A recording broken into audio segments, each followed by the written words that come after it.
Cette présentation a pour but de présenter les bases et les fondements de la coalition internationale pour le retour des enfants ukrainiens. Alors, quelle est la problématique? C'est très simple.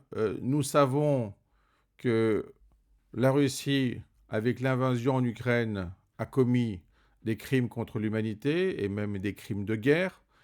Cela a été confirmé par la Cour pénale internationale. Mais la problématique est de savoir qu'est-ce qu'il faut faire pour rapatrier les enfants. Alors, l'idée est la suivante. La coalition a été créée à Kiev, en Ukraine, le 2 février 2024. Elle va comporter en fait 36 États. Elle sera coprésidée par l'Ukraine et le Canada. Donc, si vous voulez trouver des références, vous pouvez aller sur les références du gouvernement canadien.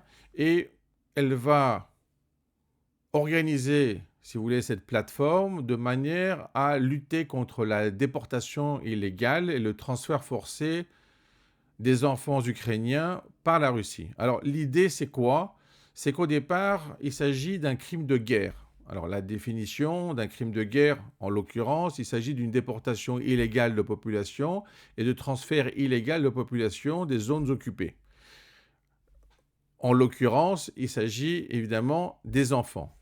Donc, le problème, c'est à partir du moment où on a repéré le problème, à partir du moment où on sait qu'il y a un mandat d'arrêt émis par la Cour pénale internationale en mars 2023.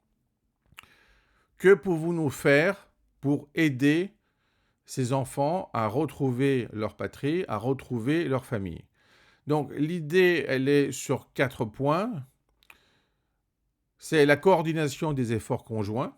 Donc il s'agit de quoi? Bien de coordonner des efforts conjoints de l'Ukraine et des États partenaires pour finalement relever les défis liés à la déportation illégale.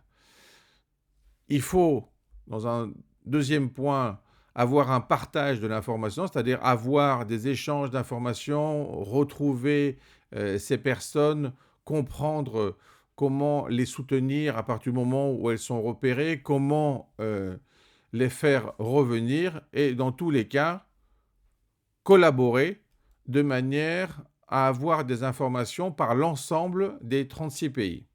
Donc, cela représente aussi la nécessité d'un alignement des capacités, c'est-à-dire qu'il faut synchroniser l'expertise, les ressources financières de l'Ukraine et de ses partenaires pour soutenir le travail de cette coalition. Et puis ensuite, il faut un quatrième point, la mobilisation et la communication. Donc l'idée, c'est de quoi?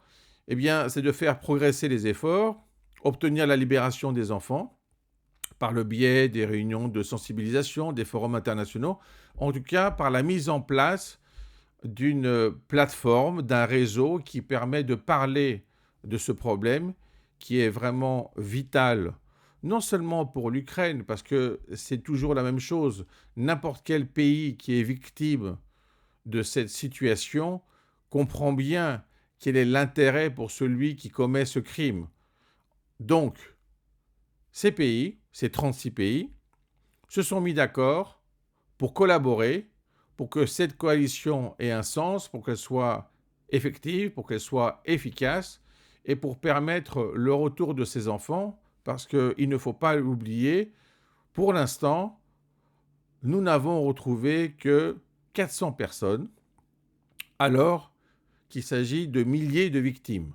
Donc, il y a un énorme travail à conduire, des recherches à effectuer pour parvenir à libérer ces enfants de ces conditions inacceptables.